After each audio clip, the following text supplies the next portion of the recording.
Ako, si Superman, ang magtatanggol sa inyo mga kapuso.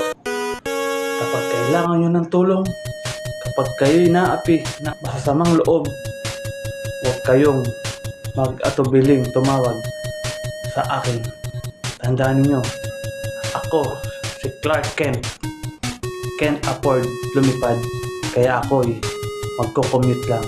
Kaya kapag kailangan nyo ng tulong, asahan nyo na kayo ay aking tutugunan. Subalit, ako'y hindi nakakalipad at ako'y mamamasahe lang. Kaya, antabayan nyo lang ako sa inyong piling waiting shed. Kaya mga kapuso, ano pang hinihintay nyo? Tumawag lang kayo sa aking landline. Dahil ako, si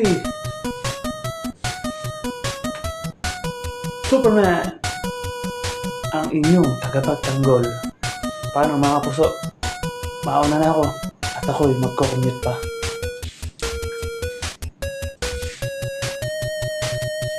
Kalimutan ko yung wallet ko. Magko-commute nga lang pala ako. Bye mga kapuso.